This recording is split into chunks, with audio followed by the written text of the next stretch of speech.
So here we are, we're going to wrap up this little gouge hot rod project here, the violin making gouge.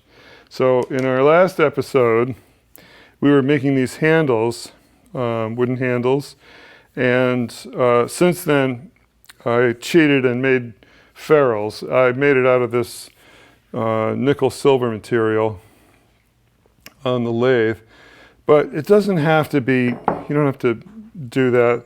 Here's some pieces of copper tubing, water pipe, 1/2 inch and 3/4. So these would be, this one's a little bigger, that one's a little smaller. You could use this. Here's a piece that goes on the outside of one of the fittings. You could cut this off and get something in between these two sizes. Anyway, the point of it is just so that it supports this part of the handle so that it can't get a split in it. If you push on it, it'll hold everything together. And it has to be substantial enough. Sometimes you see commercial handles where they use just a piece of sheet metal and they split. But if you use something like this, either make something on your own lathe or use a nice piece of copper, it'll hang in there. So now we're going to go put these together. We have a couple of handles and a couple of gouges to stick in them. And the plan here is to create a tapered shape like this. So when these gouges were supplied with the original handles, there is a little bit of a taper down here, but mostly these are straight. This came right out of the forging die. You can see the marks from that original tool where the steel was hot, plastic, so hot that it's plastic, and then it got squeezed in a very strong die, and it made a part that's essentially this shape. So drop forged or hot forged, they call it. Anyway, now we're going to go to the grinding wheel, and we're going to make a long taper like this one on this part, and we're going to install these in their handles.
Okay, so, oh, by the way, this color means that the gouge got maybe around 700 degrees Fahrenheit. It's still pretty hot.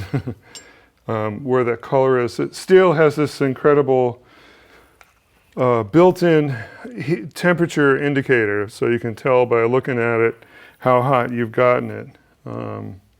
So here, where there's brown, that got about 400 Fahrenheit, and then where it's purple, purpley blue here, about 600.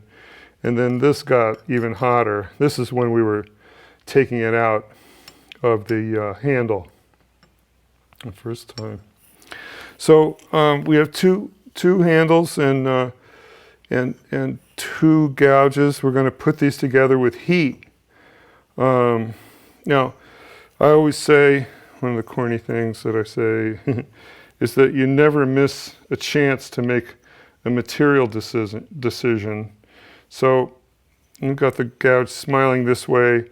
I want to put the grain lines so they're smiling that way as well. It's going to make me happy. So we'll just make sure that when we put this gouge together, it's going to go like that. And should be a good thing. And ditto with this gouge. Oh, it's still hot. Well, we're about to get it hot anyway. So, seems like it's about right. But we'll get it really hot and we'll drive the handle on and it'll kind of burn and char its way in and make a perfect socket for the, in the wood.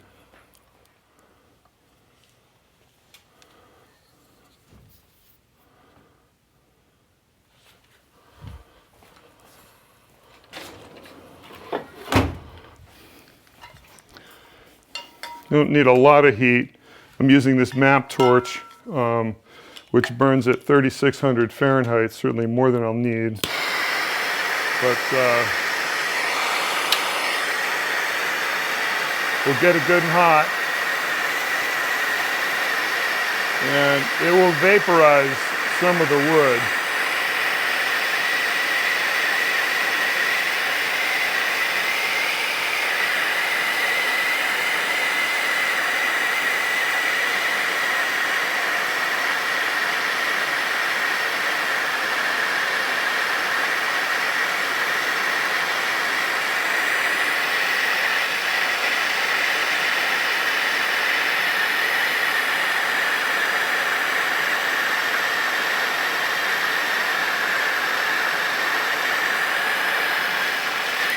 Okay, so that is really hot. The end of that's starting to get red, so that's probably, I don't know, 1,200 degrees or so. So we check for grain orientation and just push it right on. It's burning its way into the wood. And we're going to let it sit there and cool off a little bit.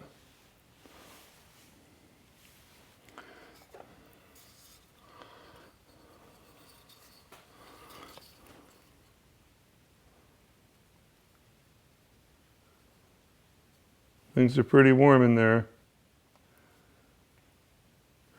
And now we're going to finish it off with a couple of taps.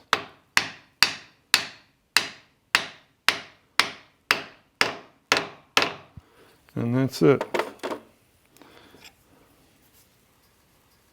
So there it is. I'm going to get some water on this.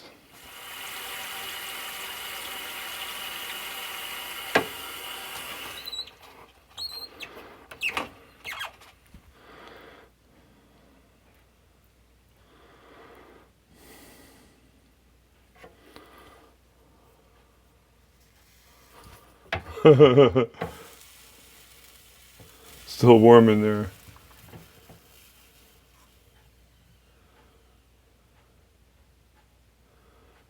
Well, that went exactly how we wanted it to go. And here we have a new embodiment of this tool with a cool new handle and a nice shiny nickel ferrule. All right.